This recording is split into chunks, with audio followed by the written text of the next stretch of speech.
Retirement జరుపుకుంటున్న యాదగిరి గారు, మన యాదగిరి గారు అపాయింట్మెంట్ 1986లో ఇక్కడే బరకత్పురాలో వారు ఇక్కడే అపాయింట్మెంట్ అయ్యి 9 సంవత్సరాలు ఇక్కడ కండక్టర్ ఉద్యోగం చేశాక ట్రాన్స్ఫర్ మీద వెళ్ళడం జరిగింది.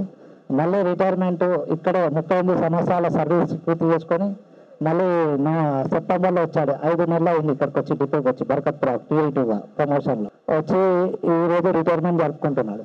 యాదగిరి గారి గురించి ఎంత చెప్పినా తక్కువనే. వాళ్ళ విజయం కూడా అన్నట్టు ఆయన వర్కాలిక్, కమిట్మెంట్.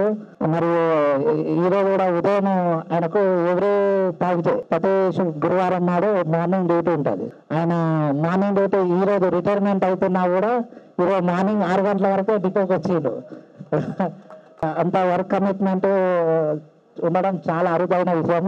అది ఓన్లీ ఆర్టీసీ ఉద్యోగులకు మాత్రమే సాధ్యం. అది వేరే డిపార్ట్మెంట్లలో ఇలాంటి కమిట్మెంట్ ఉండదు, ఇలాంటి స్ట్రెస్ ఉండదు. ఇంకా మా ఆర్టీసీ ఉద్యోగాలు ఎలాంటివి అంటే టెన్షన్తో కూడుకున్న ఉద్యోగాలు. వారు చెప్పినట్టు వారికి బ్యాగ్ అంటే భోజనం కూడా వాళ్ళకు ఇంటి నుంచే తెచ్చుకోవడం ఇది చూస్తుంటే వాళ్ళ ఈ యాదగిరి గారు అంటే 30 సంవత్సరాల సర్వీస్ సక్సెస్ఫుల్గా కంప్లీట్ చేయడంలో వాళ్ళ భార్య పాత్ర, వాళ్ళ ఇంటావిడ పాత్ర, వాళ్ళ హోమ్ మినిస్టర్ పాత్ర చాలా ముఖ్యమైనది.